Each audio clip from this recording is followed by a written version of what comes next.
Daddy, can I play the music now? Where did we go?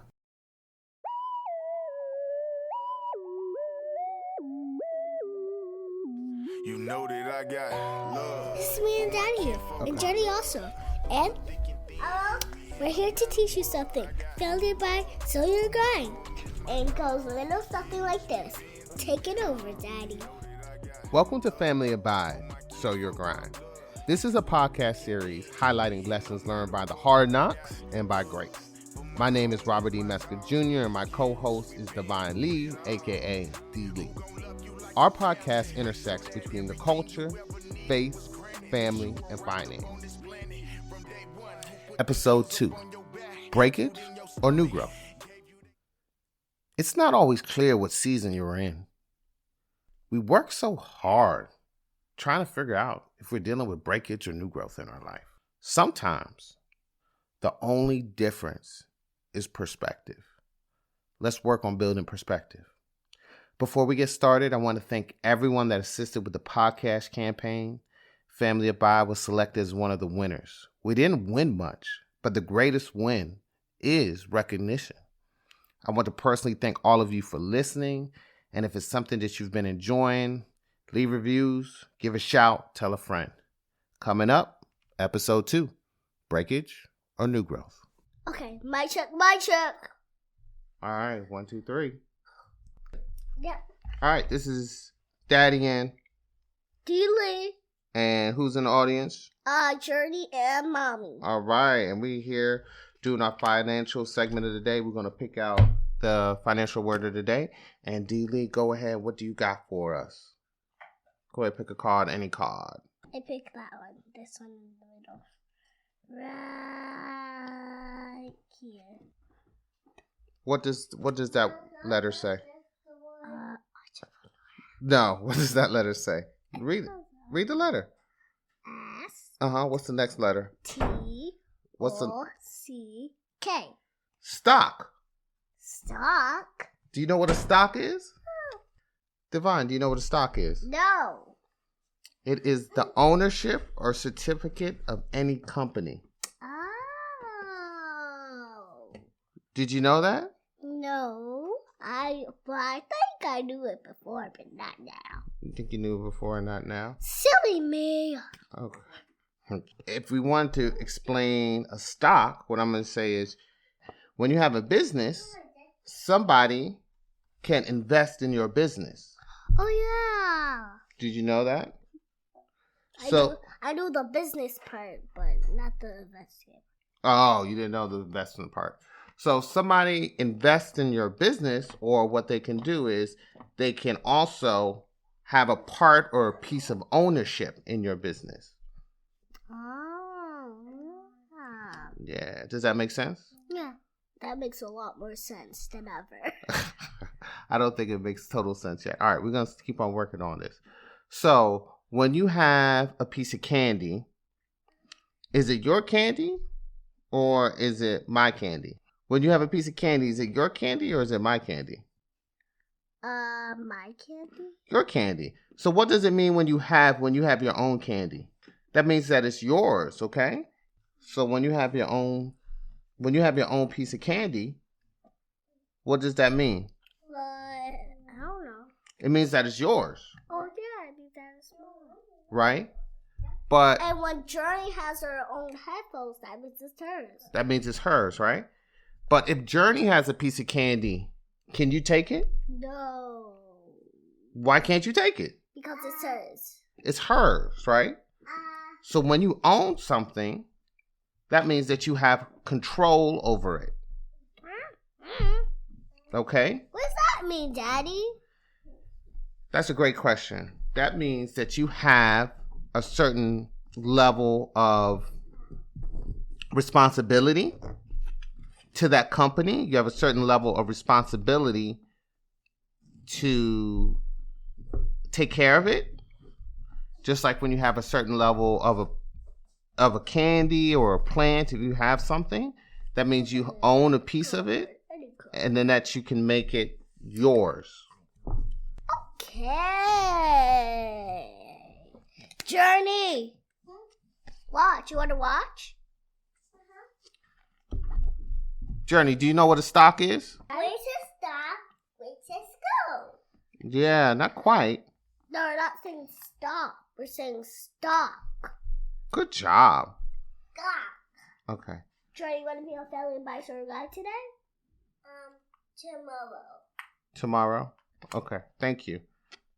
Let me give you another way how to do stock, okay? So when you go to the store and when you want candy, what do? You get candy. But how do you get it? You have to pay. You have to pay for it, right? When you're paying for something, that means that you don't own it, right? If you don't pay for something, that means if you don't pay for something and you take it without paying, then that's called stealing, and then the police officer will get you. Absolutely. So now if you're the store, right? Okay, I want that. Okay, I'll see you in a second. So if you're in the store and you have the candy and I want to give it to you, I'm selling it, right? Yeah. So if you have the candy, that means that you own it. Okay? I own it. You own the candy and that you're selling it to someone else. So that's the difference. A lot of times people can own things. That means you have it and you have a stake in what happens to it, or you can consume it. With candy, what do? You eat it, right? Yeah. So when you have candy, you consume what you have. Okay, Dealey, you remember what an entrepreneur is? Go ahead. What? An entrepreneur is when you think of a bigger idea, then you just plant it, and then you watch it go forever and ever, and then you put some water in it basically, and then first you put the seed in it, and then you put some water in it, and first it starts like 2 little leaves, and then good. So what you plant and what you grow, what an entrepreneur grows is a business, right? So when an entrepreneur grows a business, that's you own that business, okay? I want to sit down. No. I'm trying to fix it. It's only 2 more minutes and then we're done. Okay. So the say yesterday is Minnie Mouse. What are you talking about, Minnie Mouse? Goofy. Don't talk about Goofy. Pluto. We don't talk about Pluto. Goofy. We don't talk about Goofy. Huh? Okay. So when you have, when you're an entrepreneur and you have that seed that you plant and you watch it grow, when you have a good idea, some people are going to want to have a part of that idea that you grow, that business, okay? And that you can own it. All right? So a stock is investing and owning a part of a business or a company. So you haven't finished your idea that you want to plant. But whenever you do, then I can help you invest in your business, okay? So Divine Lee. Yeah, Daddy. What's good? Yeah, it's good. Okay. So the important thing that you should realize with a stock is that there's many different ways that you can own something. Okay? All right? You might not be able to own a business, but you can own a company. Yes. You might not be able to own a company, but you can own an idea. I know the company part, but not the idea part. Yeah. You might not be able to own a property. Yes, definitely not a property. Do you know what a property is? I know the proper part, but not the what I know what the first part is, but not the last part. So owning a property may be like owning a house. Okay. So you should always figure out a way how you can own something. You can own a company. You can own a house. You can own an idea. You can own, Divine, you can also own your image. You can own your confidence. So you owning something, that means you just make sure that you take responsibility of that thing that you own. And you have some say or power over it. You can also own your hair. Hair? Yeah, you own your hair. I want to know how you feel about your hair as far as owning it. Oh, I love my hair. It's just I wish I had it in curls like mommy's. Oh, okay. And then the thing about, and how do you feel about doing different styles of your hair? Oh, I feel good about it. It's just I don't like when you comb it hard and when you pull it. Okay. All right. Does it make you feel better about yourself when your hair is done? When I take a deep breath, well, when they like do my hair, then I feel better when my hair's done a while. But when my hair is like too tight and I do this, that hurts a lot. Okay. All right. And we're just going to review. Do you know what a stock is? It's company? It is. It's when you own a piece of a company. Yes, when you own a piece of a company. The company. Company. Good job, Charlie. Say own. Bone. Own. Own a piece. Own piece of a company. Company. Good job. Say it faster. Own a piece of a company. Mm-hmm. Company. Give me a high five. Good job. So when you own a piece of a company, that means that you get to see when that company makes profit or when that company grows, you get to grow with it. Why are you sunny? I'm sunny because the sun is out all day. And you learning about business? Yeah, exactly what I'm talking about, Daddy. You learn about finance? Yep, finance. You learn about faith? Faith. And you learn about family? Yes, family. All right. And we are what? A family. All right, no doubt. So, we're going back to the financial word of the day. It is, what's the financial word of the day, D-Lee? Say it again. Stock. Stock, I mean. Good. And you remember what entrepreneur means? Oh, yeah, I remember. What entrepreneur means? Entrepreneur is when you make an idea, you plant it, and then you watch it grow. Okay. So when you watch it grow, that's a business. So entrepreneurs make a business and they watch it grow. Oh, yeah. That's actually a business. All right. We back. D-Lee and Daddy. How you know it wasn't working? Because I saw it in it and stopped. It stopped? And how can you tell it stopped? Because the line was like straight stopped. Okay. So when the line doesn't go up and down, that means nobody's talking. Yes. That means it paused. Yeah. Okay.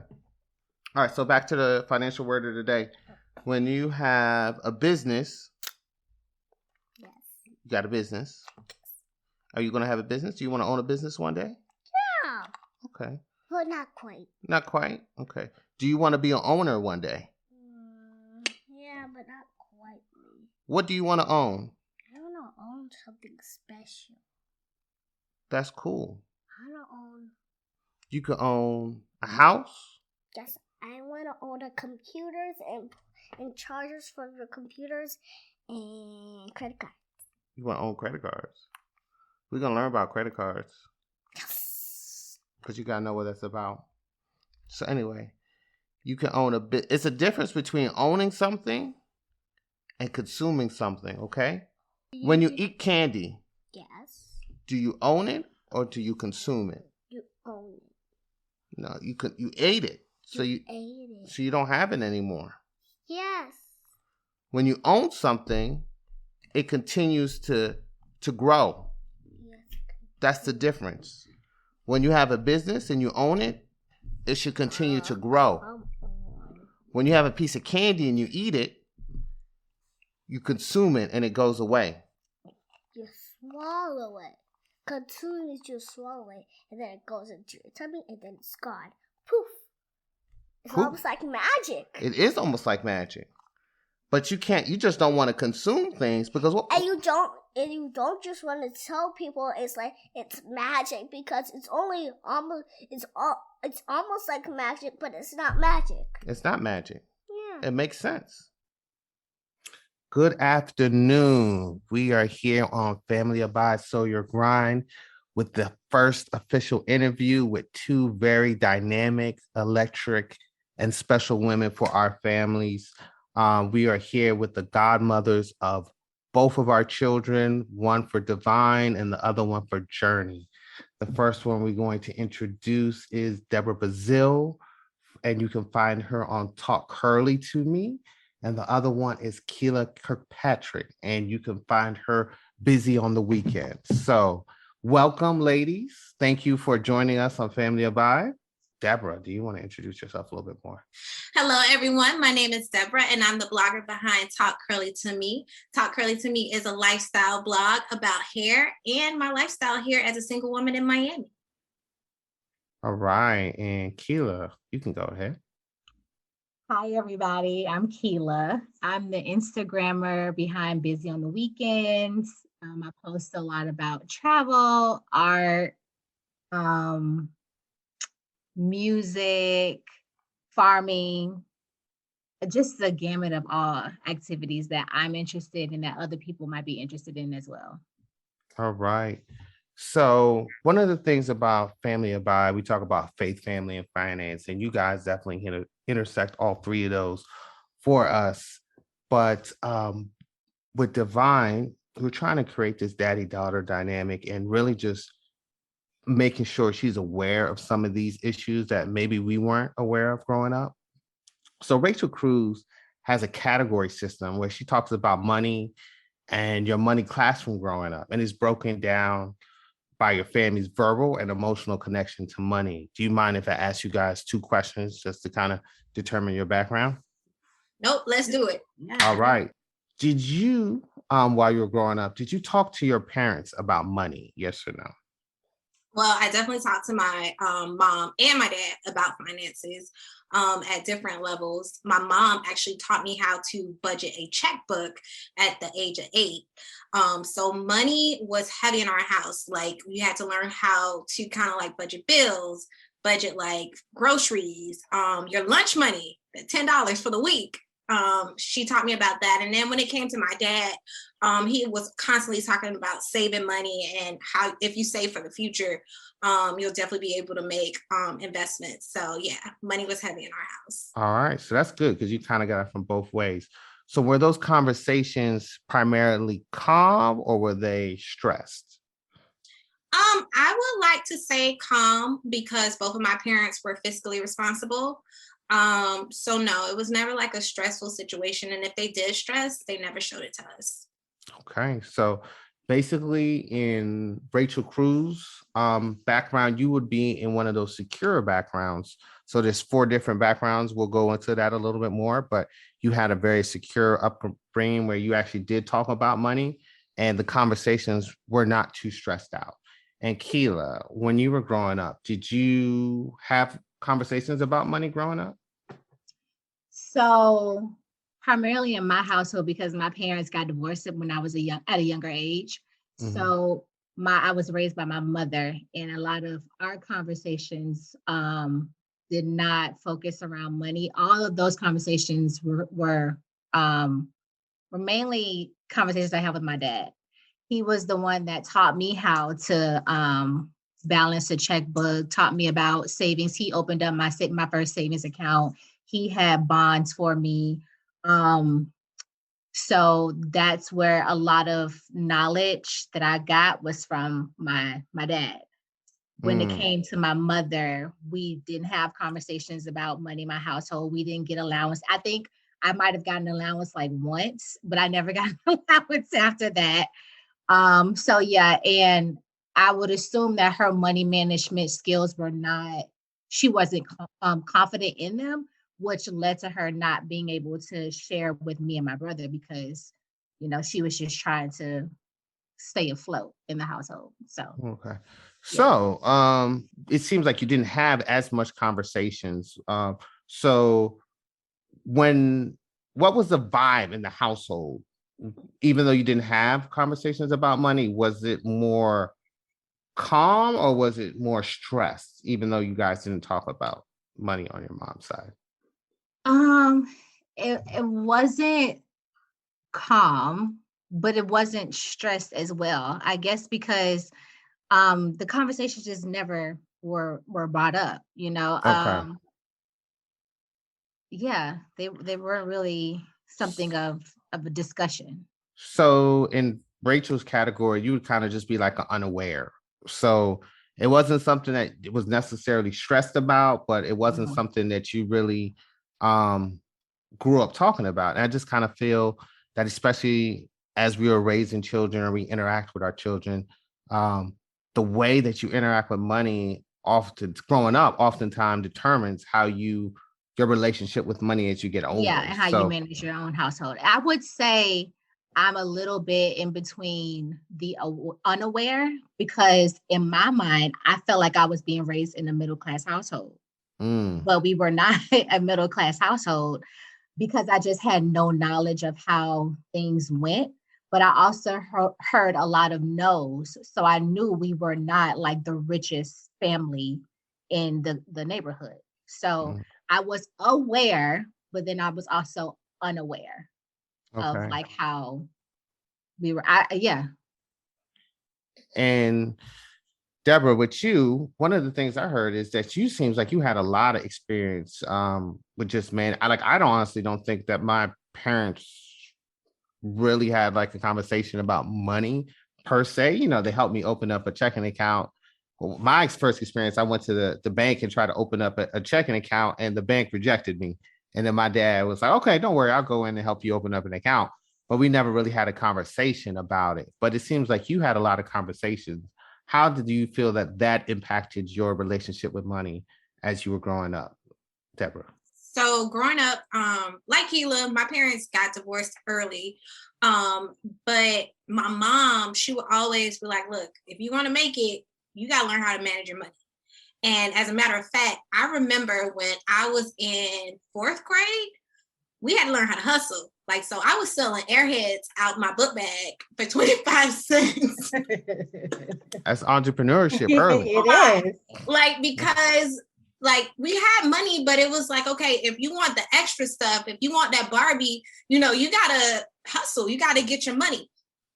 So I remember trying to figure out, well, how can I make some extra money? So my mom said, look, you could sell candy. So we had to learn how to calculate how much that box of airheads cost. And I think for maybe like 72 or something in a box, it was like $5 and some change. So she sat us down, we calculated how much would it cost for us to make the money back off the box. I'm sorry, plus like interest, I guess. And we would do that for weeks. So it wasn't like she was just giving us money aside from our lunch money and the money that we had to use for laundry because we had to wash our own clothes and everything. Early on, I hope I'm answering your question, but No, you're doing a great job.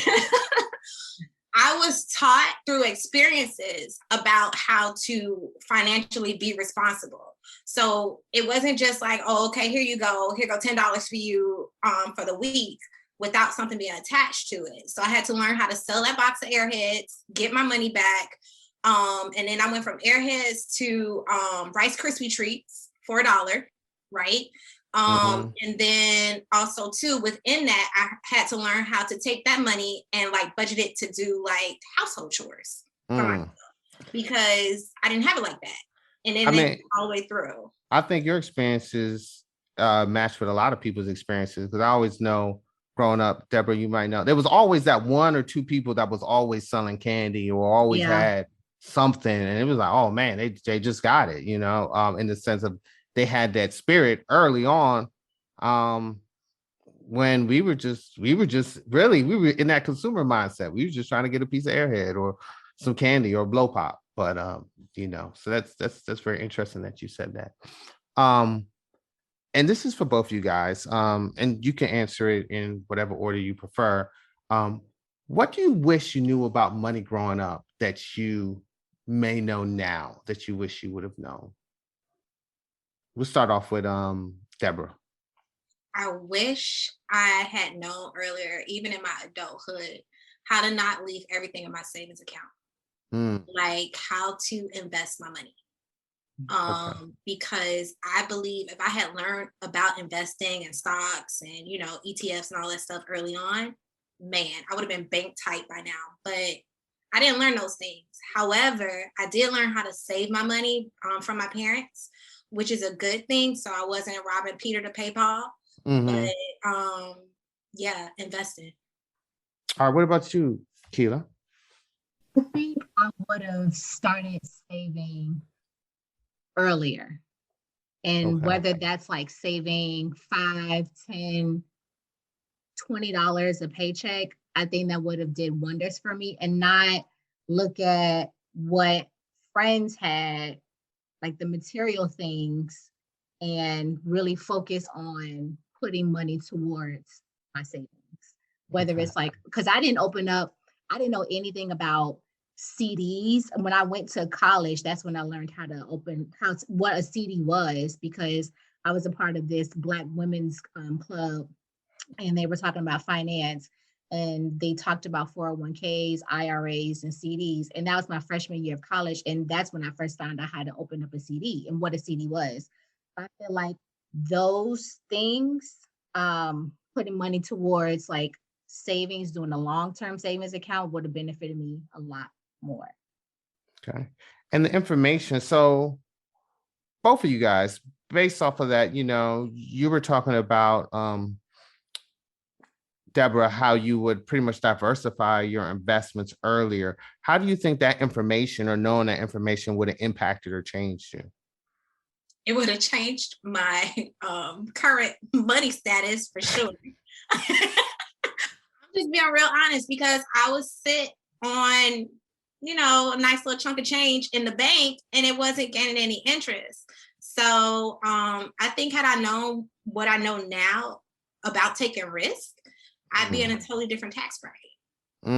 Yeah. And what about you, Keila? Yeah, I agree too. But I would agree with what Deborah said also, but I think about how the information, you only know so much information from what your parents know and what they're able to pass down. So, and there's only so much information that we have at our disposal at a young age. We're getting all of our information from, you know, our leaders in our family, our aunts, our uncles, our mother, father, whatever.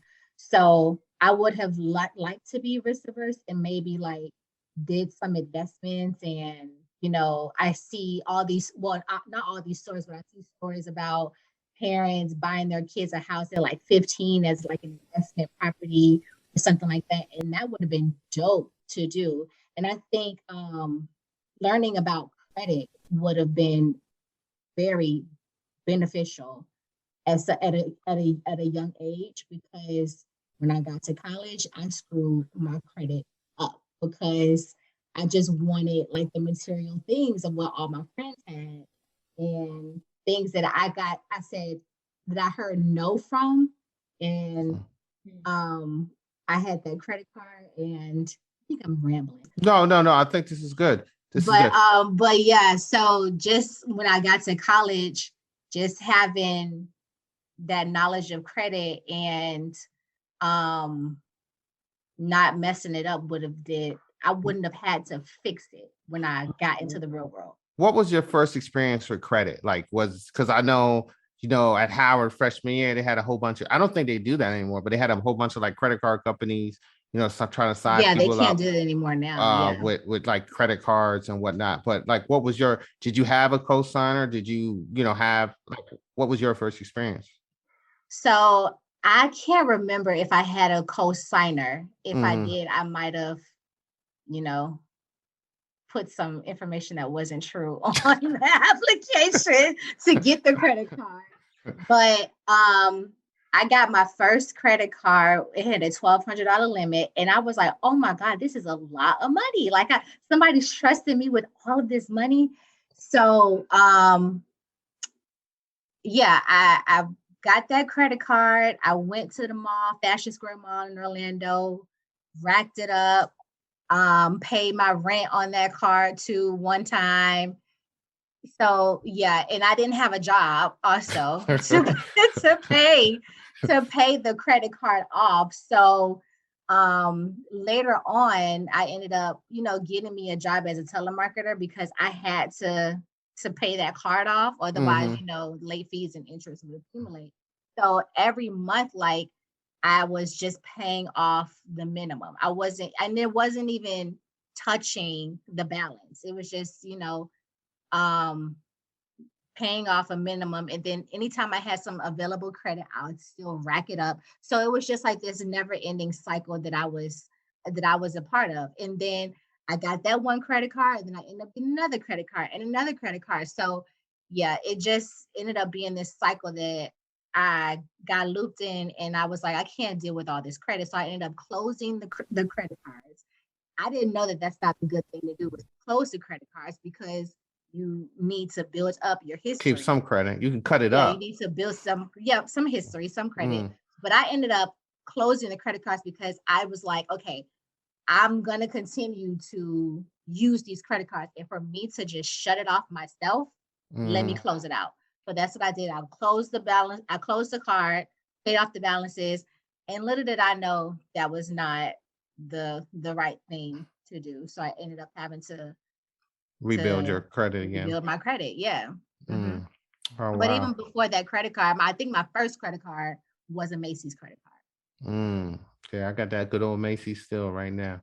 Um, so I'm just gonna ask, in the social media age, and this might look different, back, when we're growing up and now, what does wealth look like to you? We talk about money, we talk about these other aspects, but what does wealth look like to let's go ahead with you, Keela. wealth. Um, looks like if financially, it looks like freedom, having Mm. options, to do what I want, to go where I want, to take a risk. Um, Financially, that's what I would say is wealth to me, is having freedom to make your own choices and to do what you want and to take risks. All right, that's good. That's good. And Deborah, what do you feel? What does wealth look like to you? Well, you said an interesting thing. You said wealth on social media, right? Mm. Because we see people with like flashy cars and the big houses and the vacations and the trips, right? But we often learn that that type of wealth, and I might say, I'm sorry if I say it, but it's broke. Like a lot of people who portray those lifestyles, and some people got it, Some but people are financing it through debt. yeah, Yeah. and that's what it is, right? But wealth for me is sacrificing now for what I want later. Mm. So yes, I see it. I want it, but how do we get there so that it's constantly producing and it's not just for in a moment?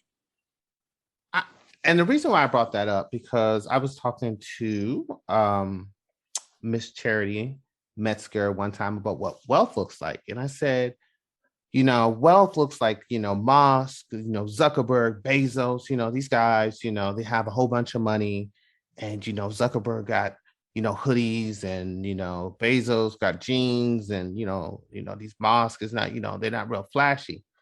And something interesting she said, but none of those men have to worry about how their perception or how their reflection of themselves impacts their work or corporate identity. So basically, she was saying when they step out, they don't ever have to worry about how their hair would present themselves at a corporate job, or how their perception, even as Black females, a lot of times the identity of Black females are they're highly, pretend sexualized, or they have to look a certain way. And that's just not the case with other people. Do you think the intersection of your identity has been impacted with your relationship with money? And if so, has it been a positive or negative way? And go ahead. Yeah. I think it has, because I feel like as Black women, we spend so much on the exterior, so much time and money on the exterior, to be accepted in certain circles and communities. And I think now that we've evolved into this world where natural hair is accepted. I mean, granted, we just passed the Crown Act, which is sad, but we did. But I think now we're moving over to a world where natural hair is accepted in the workplace in corporate America. But before, it wasn't like that, where we had to like straighten our hair to be accepted. But I do feel like we as Black women have had to spend so much time on money, on the exterior, and the material things in order to be accepted in certain circles. Yeah. And it's Deborah. been negative. If we're talking about the negative and positive, because you don't see, white folks spending all this money on the exterior, but it's just a Eurocentric way that we've had to adapt. And just recently, we just started to do away with that. Deborah, how do you feel? I mean, I've always been under the impression of broke people look rich and rich people look broke. So when it came to trying to keep up and dress and the shoes and designer bags and make sure my hair is slayed all the time, that didn't really play for me, because I knew if I knew how to do the job, then I just knew how to do the job. That doesn't mean that I would not focus on my outward appearance, but that wasn't the end all be all for me. So even if I went thrifting and made my thrift store, sweater look great, then I would have been okay. But I do agree with Keela. Oftentimes we do have to do all of those things just to get a seat at the table, unfortunately. Do you feel that the pressure has been placed on you, especially as a female, to look a certain way, or to, keep up with the Joneses, not necessarily just materially, but just aesthetically, in a facet that maybe, clearly men don't have that same pressure, but has that impacted you, with your jobs, with your relationships, with, different things? I mean, I'm going to have to say it depends on the person. For me, it doesn't affect me, but it might be different for someone else. Yeah. But I know for sure when I walk into a place for a job that I have to come correct when it comes to my look. But it doesn't have to be like to a financial extreme where I can't afford it, if that makes sense. No, that does make sense. That makes a lot of sense. Keela, you were talking about a lot of things that, you were just leading right into my next point with the Crown Act and everything else.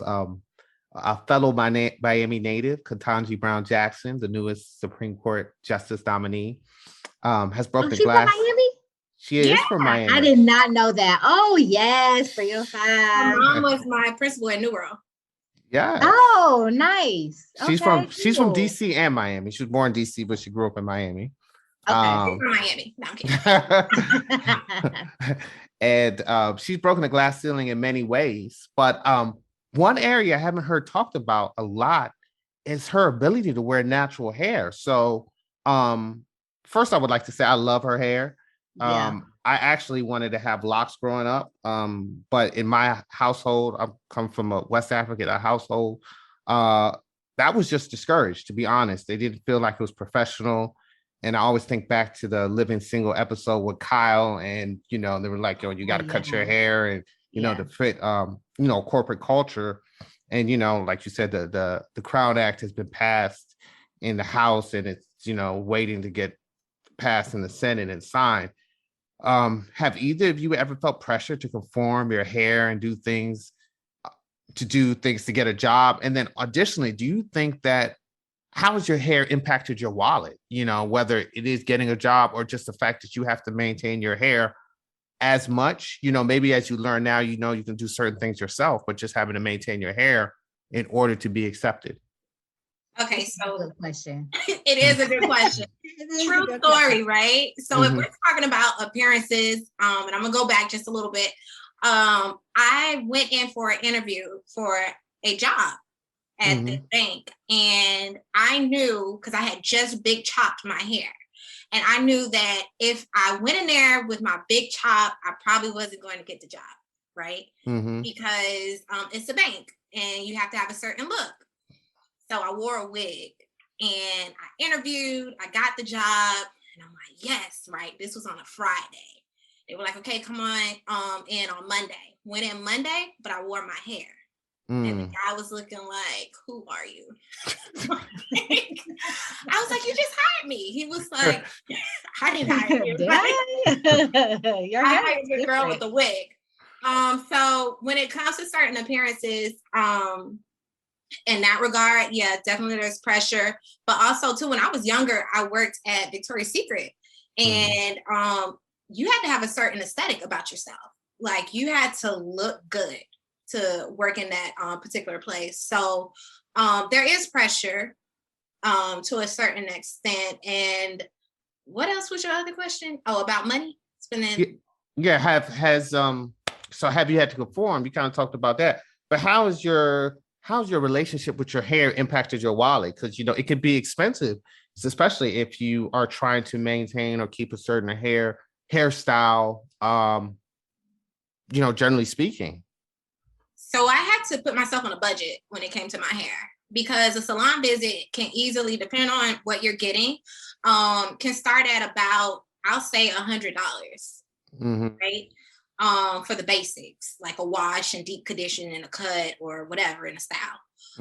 So I had to learn how to do my hair myself, pull out the rollers, the YouTube videos, wash it, set it, and budget in when I would get my hair done every quarter. So every 3 months I would go to the salon. But aside from that, we're not doing that because it's expensive.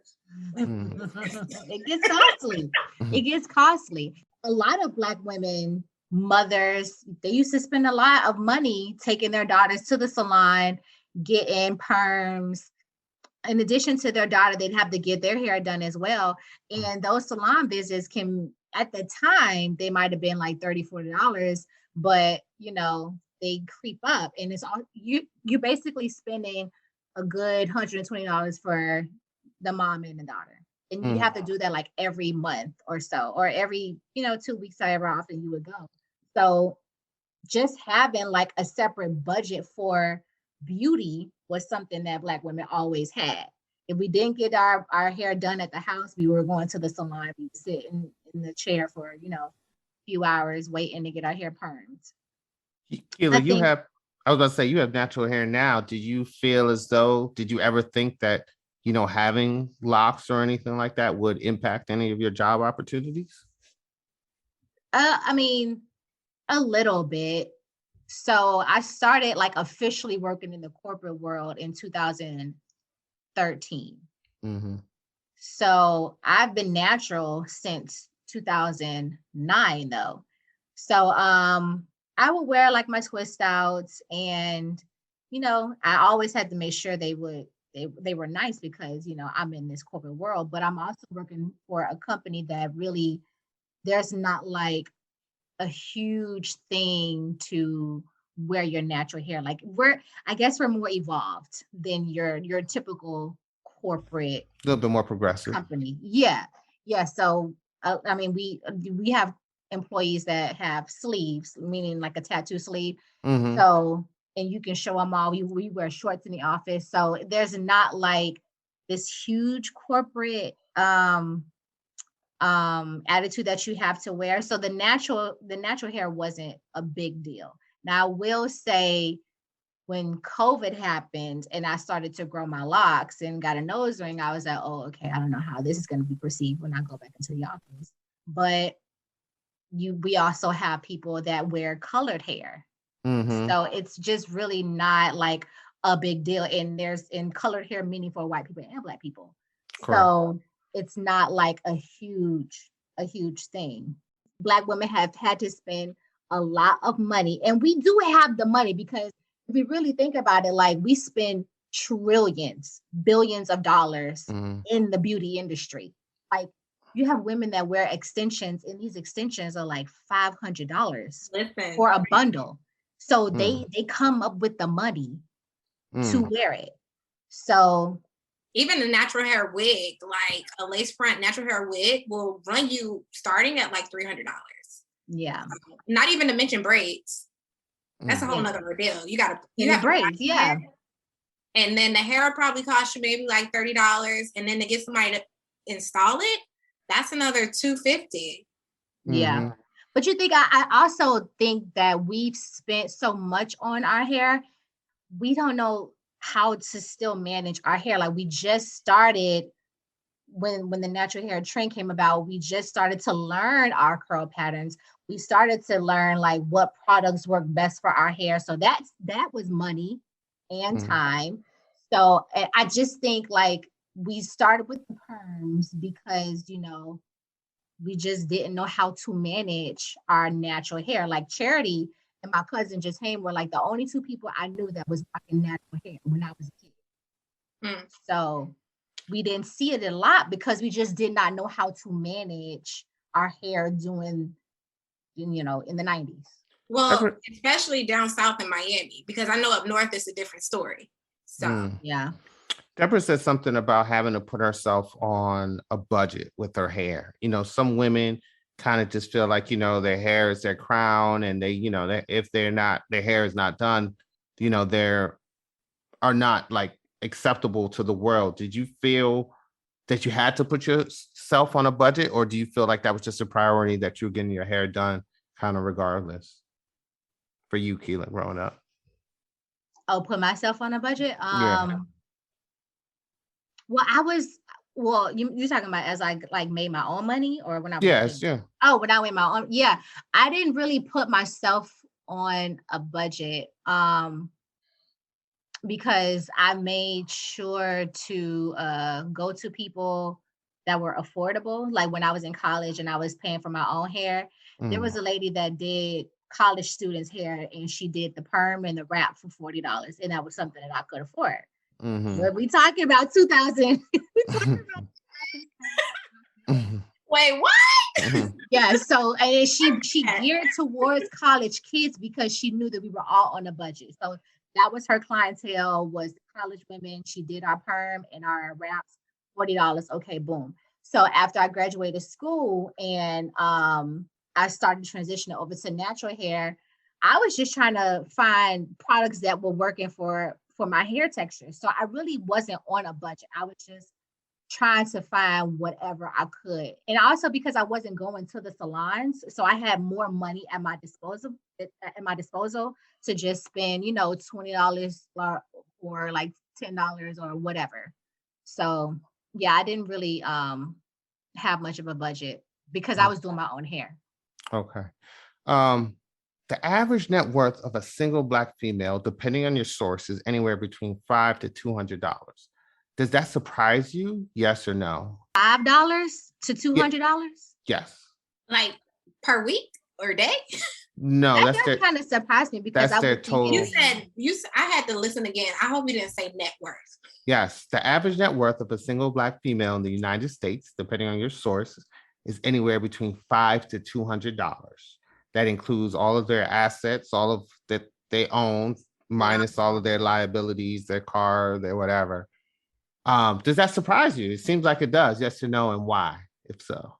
It does surprise me because I would think that number. Now, I won't say that I was expecting for it to be a large number, because if we're thinking about all of Black women in America, I didn't expect that number to be 1,000 or 2,000 or like 15,000.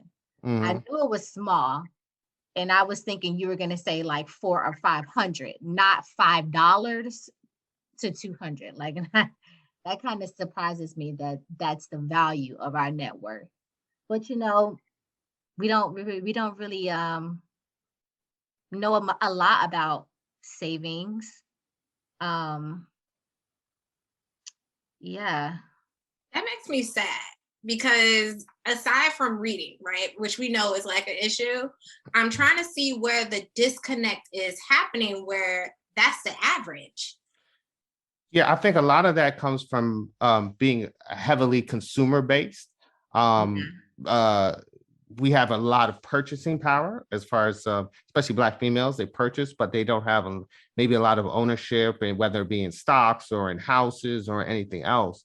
So overall, most of they wouldn't have a lot of avenues to grow their wealth, their personal wealth, like shoes or clothes. Those were all mostly depreciating values, hair, nails.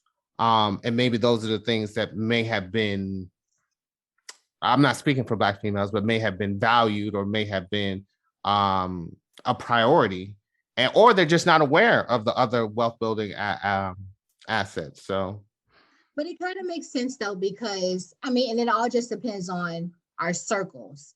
So we talk about me and my friend circle. I am for sure each individual, our net worth is not $500 to $200. It's well beyond that. But if we're thinking about the Black woman in America, I can understand that value. I still can't understand that value being $500 to $200. I can think I'd say like $400.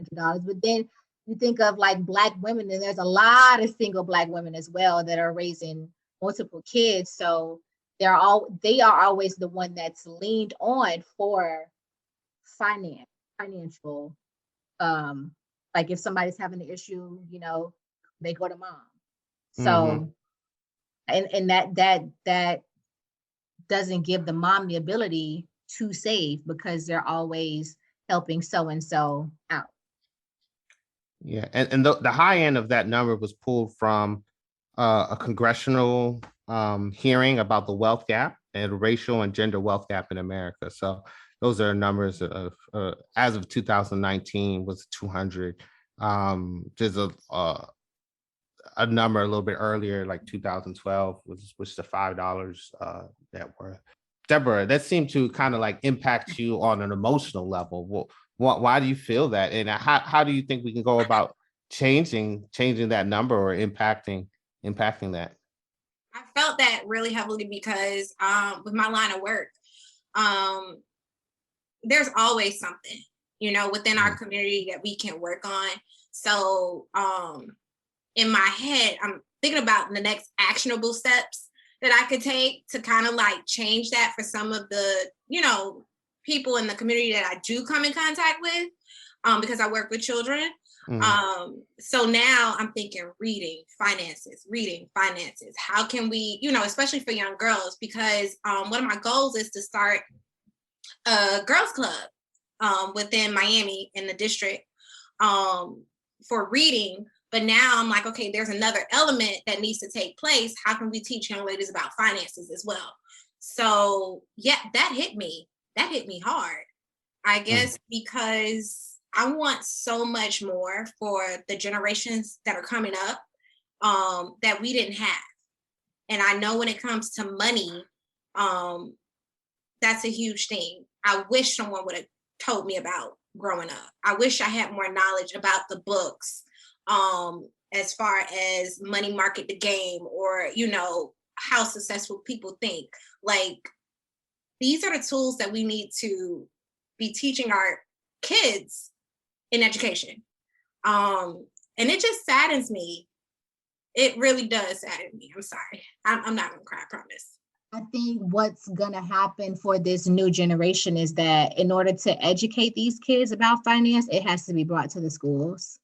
Just like they're doing in New Jersey, they need to bring it to the schools all across, America in these different counties, because that's the easiest way to learn the basics about finance. Well, I think Rick Scott just passed something here in South Florida. Oh, okay. Yeah. So, but even still, like, think about, I don't know, we went to school in the inner city and we saw poverty every day, like just pulling up to the front of the school. And I'm just thinking in my head, like, how many women were a part of that number that you just mentioned? Like, a lot. Yeah. Yeah. And then they had tons of kids, like no shade, but at that time, I remember having classmates who had like maybe 5 or 6 siblings. So if the mom's not being taught, how can she teach her child how to save? And if the schools aren't teaching it, then who's going to close that gap?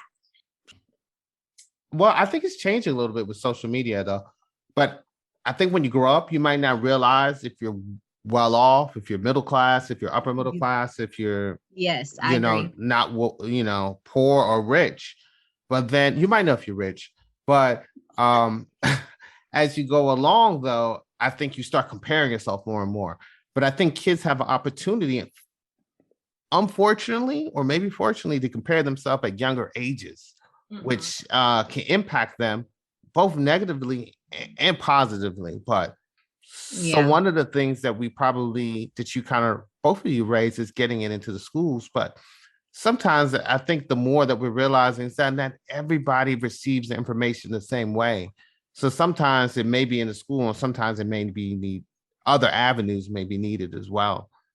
Go ahead, Deborah. There needs to be a course, like a community course within the home. Like, the schools can only do so much. Yeah. Right? On top of what they're expected to do. But I always tell people all the time, like, you're your child's first teacher, right? Before they get into, elementary school at the age of 5. What have you done those previous years to prepare them for life? And that's where the true challenge comes. How can we teach the parents how to be financially responsible so that they could teach the kids at an early age? And I guess it really also would depend on what kind of income is being brought into that household as well. Because if the mom is struggling, or if the whole family is struggling, then what kind of good tools would you be able to teach your kids? It depends. I mean, it depends,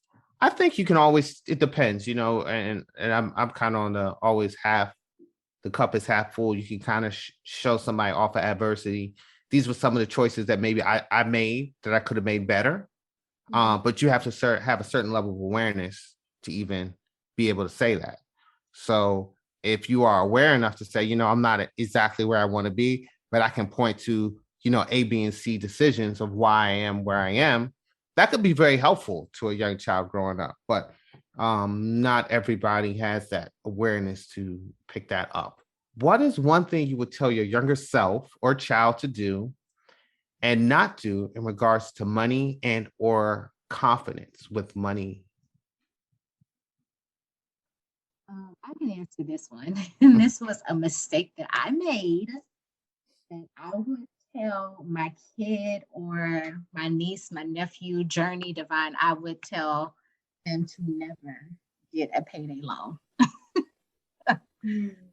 Because I've seen it happen in my own household. Because we model what our parents do. They may tell us not to, but we're also going to model what they do. So I thought that was normal, was to go to like check cashing places, and get your little payday loan or whatever. So I did it like 8-9 years ago, and I would never do it again. The interest was like triple digits. I thought I would never get out until I got my refund, my tax refund, and I said, oh no, I'm paying this off. And I paid it off, and I never signed up for a payday loan ever again. So never get a payday loan. I actually have another tip as well. Don't lend out what you cannot afford to lose. That's a good one right there. You Yeah. drop something for them. That, like if a friend asks you for $500, and you only have $250, just give them the $250 and don't ask them for, because you don't want to affect the friendship over money, is what I'm ultimately trying to say. You know, like just don't lend out more than you can afford to lose. And it's interesting the thing about you saying about the payday loans, because that's something that's very prevalent on every urban radio station throughout the country, where they're always talking about, hey, do this and do that, where, you know, sometimes it's, you know, you wonder how, you know, what the ethical value of that is to the people that they're providing the service to. Because it's always in the urban neighborhoods. Yeah, it's always in an urban neighborhood. I was just about to say that. Yeah, and it's funny how it's like, oh, they make it cool, but they don't really understand about what's involved with that. Yeah. Because they definitely connect it to your bank accounts, and if you're not paying, then they'll pull it from, you know, wherever they can. It's crazy. I think it's strategic that, you know, in some neighborhoods we have your typical fast food restaurants, right? And you have your hair supply stores and your check cashing places. But that's a whole nother show. I mean, you know, you can bring it back. Deborah, what is one thing you would tell your younger self or your child to do and not do in regards to money and or confidence with money? Okay, so I'm gonna tell you what someone once told me when I was younger. They told me to not try to keep up with the Joneses because the Joneses are broke. And I took that to heart, and they told me, you know, be mindful of how you're spending. So if I had an opportunity to talk to my younger self, I would tell my younger self, do not get a credit card. My credit card story was a little bit different from Keela's credit card story. They only gave me $300 to spend, and I maxed that $300 out. And no, I didn't have a cosigner, but I maxed it out and I couldn't pay it off because I didn't technically have a job, and my sister covered it for me, and she was like, don't you ever do that again. And I learned growing up that if you don't have the money to pay your credit card off by the end of the month, then you shouldn't be using it. So I would tell my younger self, with those $300, sis, like if you can't buy it, and then if you can't buy it twice, you don't really need it. So leave that there. You said with confidence? Yeah, with confidence with, you know, money, confidence about just yourself, your hair, your anything. When it comes to confidence and money, I'm going to say I would tell my younger self, educate yourself, and you can sit at any table in the room, whether you have money or not. Like, educate yourself, become more knowledgeable by reading books. That's a good one, yeah. And I'm going to plug that in, and not just any books. Read books about wealth. Read books about, you know, your favorite entrepreneurs or leaders, because in those books, it's like kind of having a conversation with them because they unlock their life secrets. So I would tell my younger self to read, do your research, study, so that it can put you in different rooms with multiple people of all kinds of income. That's good, because, you know, they made a whole show off of being insecure. So Still haven't watched that all the way through. Which was a great show. Have not seen it. By It's the way. episodes. What? Oh yeah, I forgot you haven't seen that. All right. So we do one financial word of the day. It will be interesting because you will hear Divine talk about this financial word of the day. Last word was entrepreneur, and she nicknamed it entrepreneur. The financial word of the day that she pulled from our financial flashcards was stock. What was your experience with this word growing up, and what would you tell your younger self about that word now? Stock as it relates to money? As it relates to money. So I'll give you the exact definition. Growing up, I never heard stock except for if you were talking about livestock. On wagon trail. Are you talking about stock in terms of like what a stock is, or like taking inventory, like take stock of? Yeah, that's the only kind of stock I know. But he's talking about financial stock. Growing up, I never heard the word stock. It wasn't until I got older. So yeah, as far as it relates to finances. Okay, so that, I mean, the question is to what would we teach her about? Yeah, what would you teach yourself about? Like, if you had an opportunity to tell your 10-year-old self about that word, what would you tell yourself? Okay. Beside like Amazon, Yeah. So, I would tell my younger self to, if you get an allowance, use some of that money to own a company that makes a product you like. That's almost the exact definition of the word. That's what I was trying to get to. Oh, okay. It was saying ownership in a company. But it's interesting because when you have kids, you have to describe, even though these are like financial flashcard words for young children, when you're talking to a 4-year-old, they're like, ownership company. You still got to break those words down. So it's interesting. Well, yeah, true. But you can use the McDonald's analogy. Mm-hmm. If my younger self loves chicken nuggets and fries. Mm-hmm. So instead of purchasing all these Happy Meals, why not own a part of McDonald's and then potentially be a millionaire? Bye-bye. Bye, fans. Thanks for all the time. On Failure by Certain Kind with Daddy, Jody, and Devani. And Mommy. Okay. And Mommy. Who's got my back? I got your back. Who's got my back? Who got that swag? Who got that swag? I got that swag. Work it off. Okay, bye-bye. Everybody need purpose to make this life worth it. Through the joy and pain, you gotta keep searching. Living life, no regrets. Ain't no shoulda, woulda, coulda, had an altar. Still been a minute since I've been up at the altar. Thank you for listening to Family Abide. Make sure to subscribe in order to catch future episodes.